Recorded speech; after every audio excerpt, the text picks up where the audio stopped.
खराब civil score पर भी मिलेगा पर्सनल लोन। जब आप पर्सनल लोन के लिए आवेदन करते हैं तो बैंक व एनबीएफसी आपकी योग्यता का मूल्यांकन करने के लिए कई फैक्टर्स चेक करते हैं, जिसमें क्रेडिट स्कोर एक महत्वपूर्ण फैक्टर है। ये स्कोर 300 से 900 के बीच होता है, जिसे देश के 4 प्रमुख क्रेडिट ब्यूरो या क्रेडिट इंफॉर्मेशन कंपनियां CIC जनरेट करती हैं।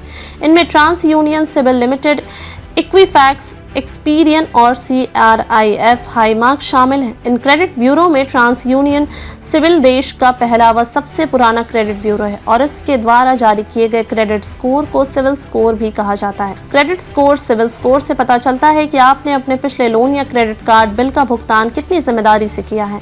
आमतौर पर 700 या उससे अधिक क्रेडिट स्कोर होने पर पर्सनल लोन मिलने की संभावना अधिक होती है।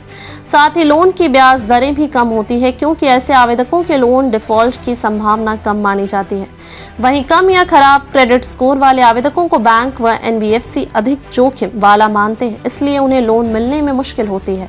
अगर लोन मिलता भी है तो इसकी ब्याज दरें अधिक होती हैं। उदाहरण के लिए, अगर आपका सिविल स्कोर 600 से कम है, मान लें 550 है, ऐसे में आपको पर्सनल लोन मिलने की उम्मीद बहुत कम है। लेकिन अगर आपका सिविल स्कोर 550 से 700 है तो एनबीएफसी से आपको पर्सनल लोन मिलने की ज्यादा उम्मीद है। क्रेडिट स्कोर कम होने के बावजूद लेंडर्स इन फैक्टर्स को देखकर आवेदक को पर्सनल लोन दे सकते हैं। पहली, सैलरी अधिक और स्टेबल होनी चाहिए। अगर आपकी इनकम ज्यादा और स्टेबल है, जिसकी मदद से आप लोन की EMI समय से और पूरा भुगतान कर सकते हैं, तो सिविल स्कोर कम होने के बावजूद भी आपको पर्सनल लोन मिल सकता है। हालांकि यह केवल उन लोगों के लिए कारगर है जिनकी क्रेडिट हिस्ट्री नहीं है या जिन्होंने अभी हाल ही में क्रेडिट कार्ड लिया है और सिविल स्कोर ना बना हो।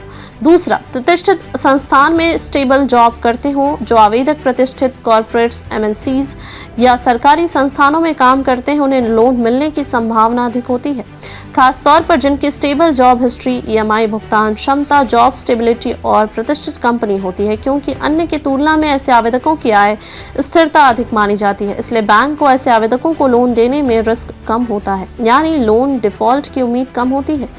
NBFCs और फिनटेक डिजिटल लेंडर से लोन लेना। कई सारे बड़े बैंक NBFCs कम सिविल स्कोर वाले आवेदकों का लोन खारिज कर देते हैं, भले ही उनके पास स्टेबल जॉब और हाई सैलरी क्यों ना हो। इसलिए कम सिविल स्कोर वाले आवेदकों को ऐसे NBFC या फिनटेक लेंडर के पास लोन के लिए आवेदन करना चाहिए, जो कम सिविल स्कोर वाले आवेदकों को लोन प्रदान करते हैं। चौथा, सह आवेदक के साथ लोन आवेदन करना। सिविल स्कोर कम होने पर आप सह आवेदक के साथ लोन आवेदन कर सकते हैं, जो आपके परिवार का ऐसा सदस्य हो सकता है जिसका अच्छा क्रेडिट स्कोर हो और कमाता भी हो। सह आवेदक के साथ लोन आवेदन करने पर लोन मिलने की संभावना बढ़ जाती है, क्योंकि सह आवेदक भी लोन भुगतान के लिए उतना ही जिम्मेदार होता है जितना आप।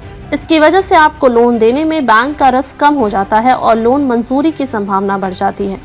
इसलिए यदि आप व्यक्तिगत ऋण की तलाश में हैं और आपका क्रेडिट स्कोर खराब है, तो उपरोक्त बातों पर ध्यान दें। हालांकि ध्यान रखें कि अगर आपका पर्सनल लोन आवेदन मंजूर भी हो जाता है, इसकी ब्याज दरें बहुत अधिक होंगी, जिससे आपकी EMI और ओवरऑल EMI कॉस्ट बढ़ जाएगी।